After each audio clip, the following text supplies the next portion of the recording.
마음의 병을 치유하는 그러한 목적이 이끄는 순을 섬기시기를 축복합니다. 오늘 메시지는 우리가 목적이 이끄는 순을 섬길 때 세상을 변화시키고자 할 때 한 가지 주의할 것은 도대체 무엇일까 라는 것이죠. 그것이 바로 하나님의 경고입니다. 자, 우리 함께 기도하겠습니다. 주님 감사합니다. 오늘 이 시간 하나님의 경고, 하나님의 메시지를 듣기를 원합니다.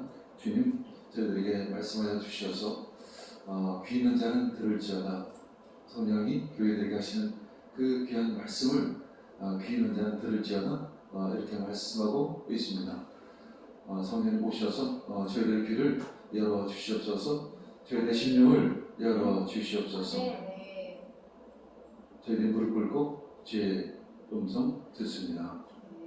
이 모든 말씀 예수님의 이름으로 기도합니다. 아멘. 옐로우 카드와 그 레드 카드의 유래는 교통 신호등이라고 이야기를 하죠. 노란불은 주의하라 라는 경고를 의미합니다.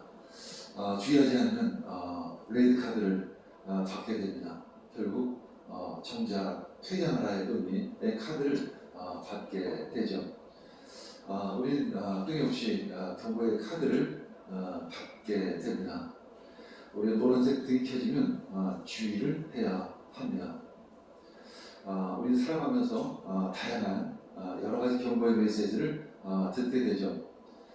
건강의 경고음도 있습니다. 콧물이 찔끔나면 감기가 오르나보다 좀 조심해야지.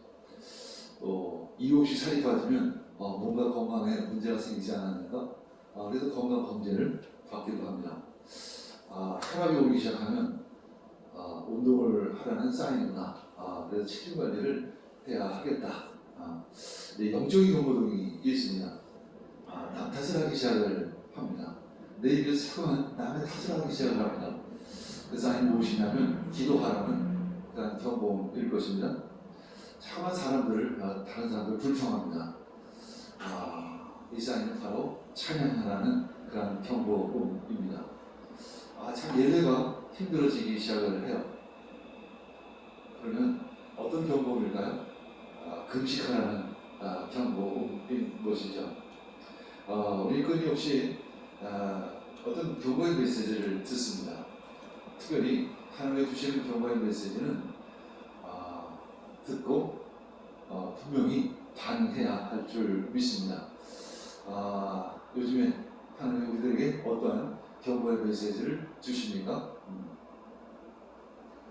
그 메시지가 들으십니까? 또 그 메시지에 지금 반응하고 있으십니까? 그 경고를 듣는 사람도 있고 또 듣지 않는 사람도 있습니다. 또 듣기는 하는데 그 경고를 무시하는 사람도 있죠. 그렇게 되면 아주 심각한 결과가 오게 됩니다. 몸이 으시시한데 계속해서 과로하게 되면 심한 몸살이 걸리게 되겠죠. 우리 영적인 질병이 오기 시작을 하는데 그것을 무시하면 나의 신앙이 흔들리기 시작할 수 있습니다. 그래서 계시록 3장 22절 말씀은 말씀하고 있죠. 귀 있는 사람은 성령이 교회들에게 하시는 말씀을 들을지어다. 이 시간에도 하나님께서는 성령을 통해서 우리에게 말씀을 주십니다. 성령이 오셔서 저희들에게 말씀을 주시옵소서.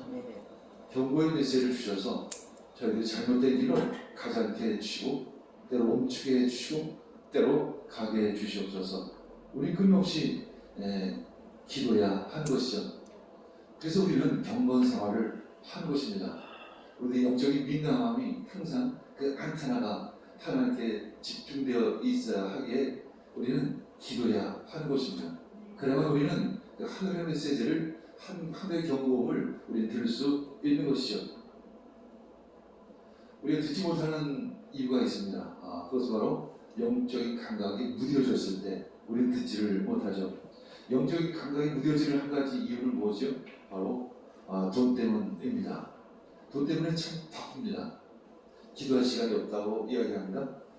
아침에 카톡 기도에 시간이 없다고 이야기를 합니다. 바쁘다고 이야기를 합니다. 결국은 돈 때문에 그런 것이죠. 디모데전서 6장 10절 읽겠습니다. 돈을 사랑하는 것이 모든 악의 뿌리입니다. 돈을 쫓다가 믿음에서 떠나 헤매기도 하고 많은 고통을 겪기도 더러 있습니다. 돈을 쫓을 것인가 하나님을 쫓을 것인가.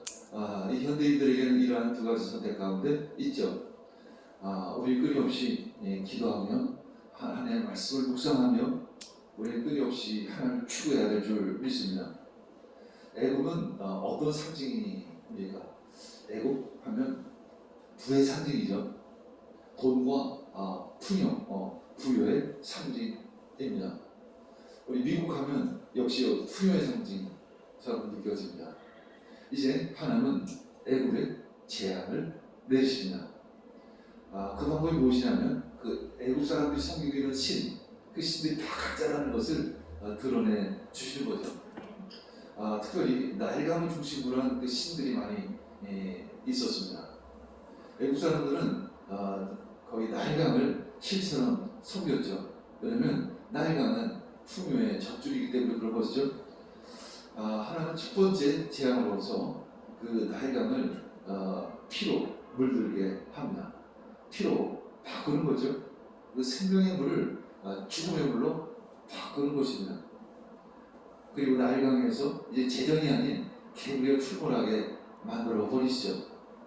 자, 이렇게 여섯 번째 재앙을 애국 땅에 내리십니다. 바로로 하여금 하나님께 영광을 올려드리도록 한 것입니다. 하나님을 알도록 하기 위해서 이 재앙을 끊임없이 내리시는 것입니다. 일곱 번째 재앙은 바로 하늘의 질서가 깨어지는 그 역창조를 부어주십니다. 하늘에서 그 비가 내려야 하죠.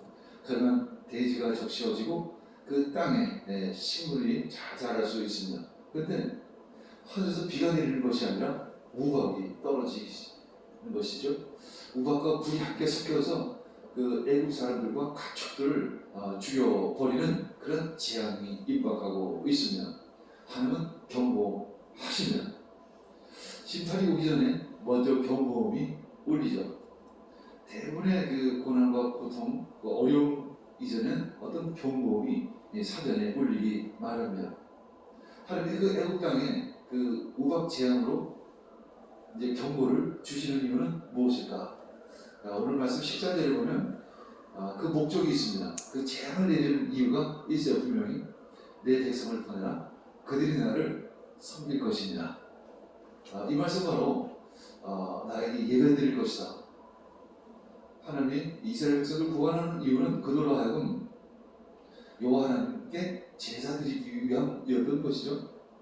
14절 온천에 나와 같은 자가 없음을 너희가 알게 하리라. 바로 하나님을 드러내기 위해서인 것입니다. 하나님은 왜 우리를 구원하셨을까요?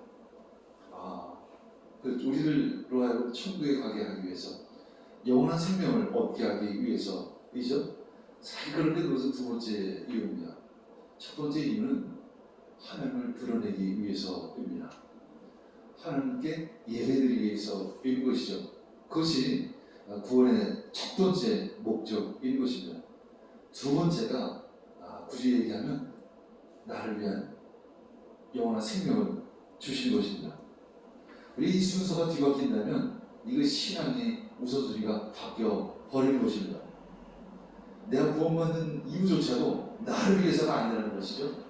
하나님께 영광 올려드리기 위해서인 것입니다. 두 번째가 그래서 나는 하나님의 함께 영원한 생명을 얻게 되었다는 그 은혜 안에 살게 되어진 것입니다. 내가 천국 가는 것은 어떤 의미에서 참 부수적인 이야기인 것이죠.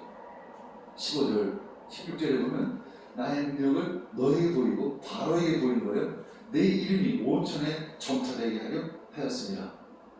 이 세 번째 이유 역시 내 이름이 천하에 점토되게 하기 위해서, 그래서 재앙을 내리고 그래서 이스라엘 백성들을 구원하려 한다는 것입니다. 그리고 그들로 하여금 광야에 나가서 나 여호와께 제사를 드리고, 그리고 그들로 하여금 젖과 꿀이 흐르는 가나안 땅으로 이끌어 내겠다라는 것입니다.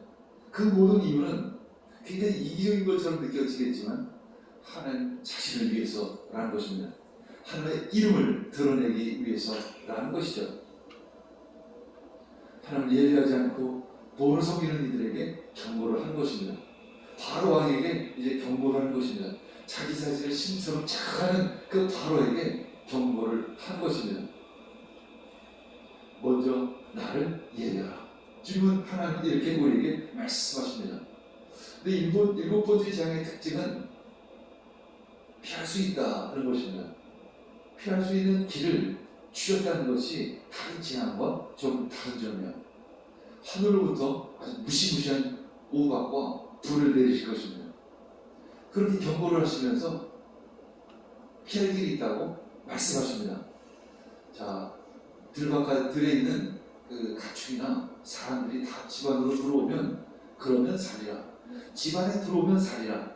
한마디로 나의 말에 순종하면 살리라. 이렇게 말씀해 주신 것입니다. 한 끊임없이 우리에게 경고의 메시지를 주십니다.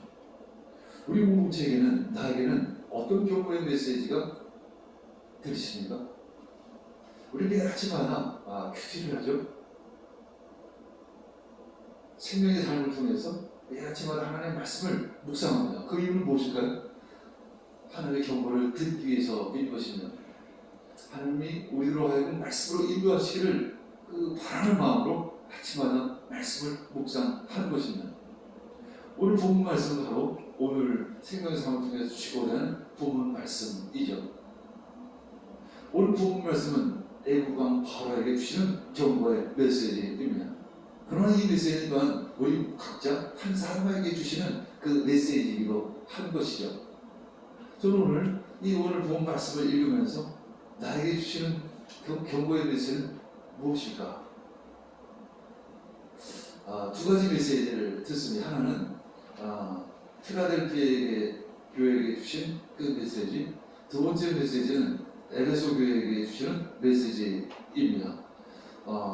계시록, 요한계시록 2장 3장에 있는 말씀이죠. 계시록 3장 8절 읽겠습니다. 나는 내 길을 안다. 보아라, 내가 내 앞에 문을 하나 열어두었는데 아무도 그것을 닫을 수가 없다. 네가 힘을 적거나 내 말을 지키며 내 이름을 모른다고 하지 않았다. 이 말씀은 이제 필라델피아에게 주시는 경고의 메시지입니다. 첫 시작은 격려로 주십니다. 힘은 적으나 내 말을 잘 지켰구나. 이런 격려의 그 칭찬의 메시지를 이 필라델피아 교회에게 주십니다. 그러면서 3장 끝 부분에 가면 이렇게 말씀하십니다. 귀 있는 자는 성령이 교회들에게 하시는 말씀을 들을지어다. 바로 경고의 메시지인 것입니다. 일곱 교회에게 경고의 메시지를 주시죠. 그 가운데 필라델피아에게 주시는 교회에게 주신 메시지, 그리고 에베소 교회에게 주시는 메시지가 오늘 바로 우리 공동체에게 적합한 그런 경고의 메시지가 된 것입니다. 첫 번째는 네가 작은 능력을 가지고서도 큰 일을 했다, 이렇게 말씀하고 있습니다. 여기서 작은 능력이라는 것은 바로 수가 작다는 것을 의미합니다. 우리 교회는 수가 적습니다. 많지가 않습니다. 더군다나 그렇게 부자가 있는 교회도 아닙니다. 그냥 보통 아주 평범한 아주 보통 사람들이 사는 교회인 것이죠. 그러나 그 영적인 능력은 결코 작지 않았다라는 것입니다. 작은 교회였지만 힘을 다해 하나님을 사랑했고 마음을 다해 예배 드렸다라고 칭찬하고 있는 것입니다. 그것이 바로 필라델피아 교회였고 또 우리 교회인 것입니다. 우리 좋은 힘으로도 니아스와 인도네시아에 와서 인도 나가리를 섬겼습니다. 진짜 할 수 없는 중에 했습니다. 할 수 없는 것을 하나님께서 하신 것이죠. 니아스에 지금도 코로나에도 불구하고 많은 선교사님들이 셧다운되어 있는 상황 속에서도 니아스는 그래서 가나운동이 펼쳐지고 있습니다. 지금 이 시간에도 10명의 청년들을 데려다가 황호 목사가 열심히 가나운동으로 훈련시키고 있습니다. 아라 감독 역시 인도 나가는 데에서 강한 운동을 펼치고 있습니다. 이제 임기가 다 돼서 이제 다른 지역에 가서 또 역시 이제 강한 운동을 펼치겠다는 어떤 비전을 가지고 준비하고 있습니다. 성령운동과 강한 운동을 펼쳤고 그 운동이 온 땅에 펼쳐지고 있습니다. 우리 결국 또 세계 강한 운동 본부를 섬기기로 합니다. 함께 후원하고 세계 강한 운동을 위해서 기도하고 또 섬기기로 한 것이죠. 그렇게 하면서 또 성산동 이 땅에 비전센터를 세우기로 합니다. 한 사람의 나고자 한 사람의 시험받은 사람도 없이 화성 빌딩에서 100% 이 장소까지 함께 왔습니다. 적은 힘이었지만 하나님께서 우리를 통해서 큰 일을 하셨습니다. 일주일날 3번 예배를 통해서 한 사람도 빠짐없이 함께 예배드리고자 합니다. 예배에 목숨을 겁니다. 힘을 다한 것이죠. 이것이 바로 적지만 큰 일을 했다라고 하는 하나님의 칭찬의 메시지인 것입니다. 두 번째는 주님은 내 말을 지키며 라고 칭찬을 했습니다.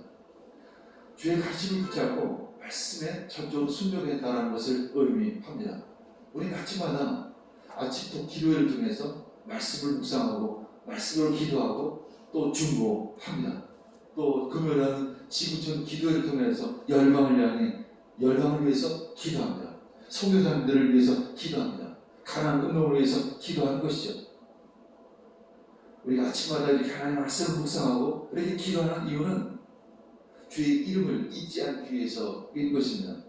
세상은 참 바쁩니다. 치열한 경쟁 속에 살아갑니다. 우리 수시로 하나님을 잊을 때가 자주 있습니다. 그러나 우리는 아침 그 시간 하나님께 드릴 때 나의 모든 시간이 하나님의 것이 될 줄 믿습니다. 그래서 세 번째는 내 이름을 모른다고 하지 않았다라는 것이죠. 필라델피아 교회는 한 박해 가운데 있었어요.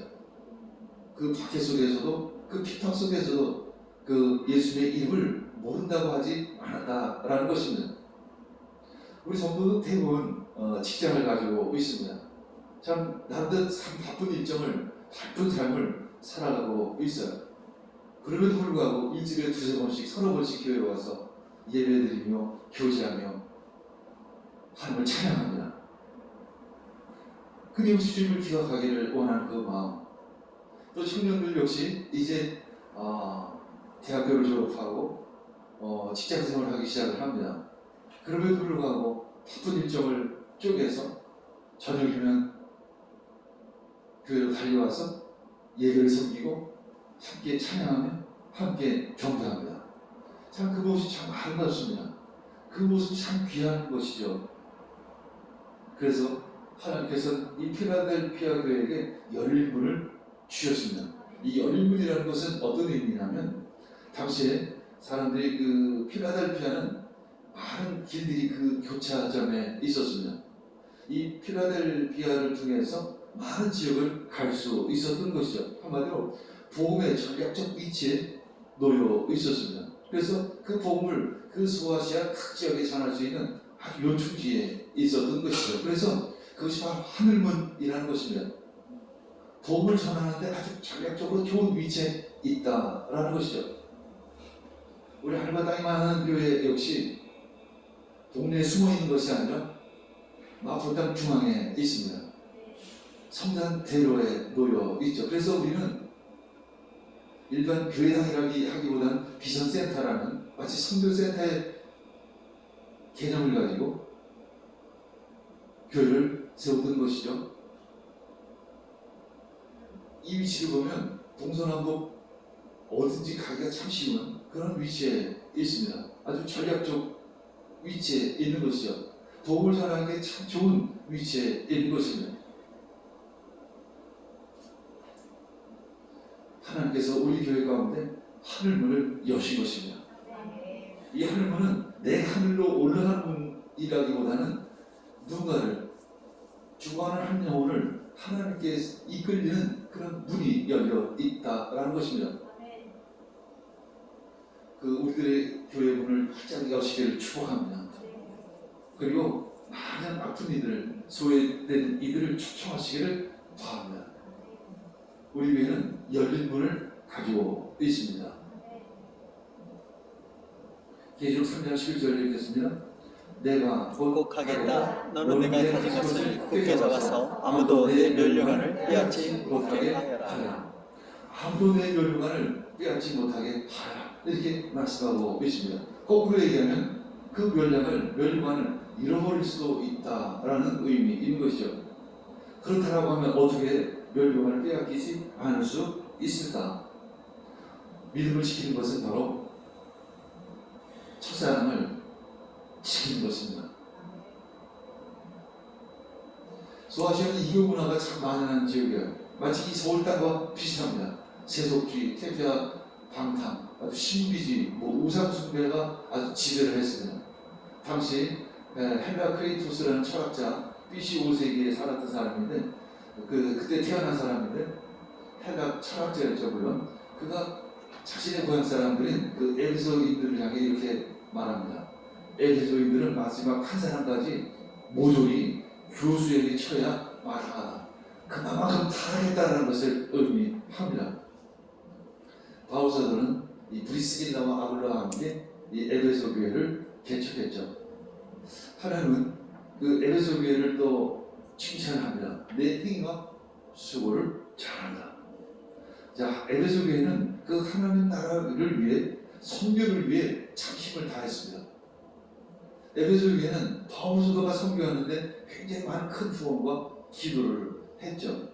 그런 아주 위대한 진짜 큰 교회였었습니다. 여기서 크다라는 것은 수가 많아서 큰 교회가 아니라 하나님의 큰 일을 감당했던 것이죠. 더군다나 말씀을 지킬 수 있었습니다. 브리스길라 아글라와 같은 훌륭한 교사가 있었기 때문이죠. 또한 악한 자들 용납하지 않는 것도 칭찬을 했습니다. 그만큼 가르침이 있었고 말씀이 있었고 또 그래서 분별력이 있었던 것이죠. 그런데 책망을 하나 합니다. 계시록 2장 4절 읽겠습니다. 그러나 너에게 나발할 것이 있다. 그것은 내가 처음 사랑을 버린 것이다. 그것은 네가 처음 사랑을 버린 것이다. 첫사랑을 붙잡아 말씀하고 있는 것입니다. 에베소 교회는 이제 시간이 많이 지났습니다. 오늘부터 주님과의 친밀한 사랑이 식어가기 시작을 합니다. 이때쯤 되면 한 40여 년이 지난 시절이었습니다. 이제 다음 세대들이 교회 중심이 됐자 이 냉랭한 형식만이 남아 있게 되었습니다. 존 메가더 목사는 에베소 교회를 향해 이렇게 이야기합니다. 지금까지 그들의 풍성한 유산을 누리고 있었다. 너는 모든 것을 가졌다. 너는 여전히 충실하게 행동하고 일하고 베풀고 믿는다. 너는 여전히 예배하고 진리를 굳게 붙잡는다. 그러나 너는 예전처럼 나를 사랑하지 않는다. 예배도 드리고 선교도 하고 섬김도 하고 성도에게도 잘하지만 한 가지 비려진 부분이 있다는 것이죠. 네가 예전처럼 나를 사랑하지 않는다라는 것입니다. 오늘 주님께서 그들에게 목적이 되는 순 세상 섬기는 일을 감당할 때 주의할 점 한 가지를 말씀하고 있습니다. 첫사랑을 잊지 말라. 주님과의 친밀한 사랑을 잊지 말라. 이렇게 말씀하고 있습니다. 우리 이수 권사님이 양평에 살 때 대부를 많이 했습니다. 그 사회 불의에 대해서 양평 주민들과 함께 대화를 많이 했어요. 그런데 나중에 우리 이수 권사님 관증하는 게 뭐냐면 이렇게 대화를 하다 보니까 판단하고 비판하다 보니까 나 역시 그렇게 되기 시작했다는 거죠. 다른 모습이 어둠이 되기 시작을 했다 이렇게 이야기를 합니다. 존 메가더 목사님이 이런 이야기를 해요. 하나님 나라의 사역은 정부를 개혁하거나 법률을 붙이거나 기독교적 유토피아가 구현된 사회를 건설하는 것을 목표로 하지 않는다. 그런 노력으로는 하나님을 미워하는 인간의 부패한 마음에 아무런 영향도 미칠 수 없다. 세상은 세상이기 때문에 항상 부패할 수밖에 없다. 이렇게 이야기합니다. 물론 여기 이것이 100% 맞는다는 얘기는 아닙니다. 우리 개혁할 것은 개혁을 해야 합니다. 고칠 것은 고쳐가야 하는 것이죠. 그런데 이 존 메가더 목사님이 이렇게 이야기를 하는 그 일면에 타당성이 있다라는 거죠. 이제 우리가 동성결혼 문제, 낙태금지법의 문제, 폐지에 대해서 반대하는 것, 코로나 방역 상황에서 교회를 핍박했던 일, 이런 것들에 대해서 마음을 쓰는 부분들이 사실은 있습니다. 또 기도해야만 합니다. 근데 너무 많이 이곳에 내몰리기 시작을 하면 이상하게 내가 어두워지기 시작한다는 것이죠. 내가 뭔가 세상에 지는 듯한 부분들이 느껴지기 시작을 하는 것입니다. 왜냐하면 세상이 바뀌지 않는 그런 것들을 보게 되는 거죠. 내가 기도했는데, 내가 지금 우리 교회가 이렇게 집중해서 하고 있는데 왜 세상은 바뀌지 않을까? 의심하기 시작을 합니다. 나의 기도는 진짜 응답되고 있는 것인가? 이러한 반문을 하기 시작을 하는 것입니다. 우리는 세상에 집중하는 것이 아니라 하나님께 집중해야 될 줄 믿습니다. 하나님과 친밀한 교제를 나눠야 될 줄 믿습니다. 그것이 바로 성령운동과 가난운동인 것입니다. 먼저 우리는 하나님과 친밀한 교제를 나눠야 하는 것이죠. 우리 먼저 기도해야 하는 것입니다. 먼저 하나님의 말씀을 묵상해야 하는 것입니다. 그리고 가난운동을 펼쳐가야 하는 것입니다. 세상을 변화시키는 일에 그리고 나서 해야 하는 것이죠. 여기 역시 우선순위가 참 중요한 것입니다. 비중을 어디다 더 많이 두느냐가 참 중요한 것이죠. 우리 목적이 이끄는 삶을 통해서 세상을 섬길 때 주의해야 될 것은 더 기도해야 하는 것입니다. 더 말씀에 묵상을 해야 하는 것입니다. 주님과 친밀한 교제를 더 깊이 나눠야 하는 것입니다. 우리 아침 기도에 지금 20명 정도가 올라오셔서 함께 중보기도 합니다. 전체 인원으로 보면 한 80명 정도가 함께 기도를 하는데 더 많은 분들이 와서 함께 중보기도 하시기를 축복합니다. 아침마다 생명의 삶을 통해서 더 깊이 묵상하시기를 원합니다. 금요 바이널 프로치가 참 뜨겁게 기도하고 있습니다. 요즘 10시 반 정도에 끝났는데 11시까지는 최소한 기도하기를 축복합니다. 그러면서 6월달 정도에 SNS를 해야 되겠다는 마음을 갖게 됩니다. 주님과의 친밀한 이런 주제로 다시 한번 우리가 SNS를 해야 되겠다라는 마음을 갖게 됩니다. 왜냐하면 세상을 섬기기 위해서는 더더욱 하나님과 깊은 친밀한 가운데 가야 하기 때문에 그런 것이죠. 이것이 오늘 우리 공동체에 주시는 메시지인 것입니다.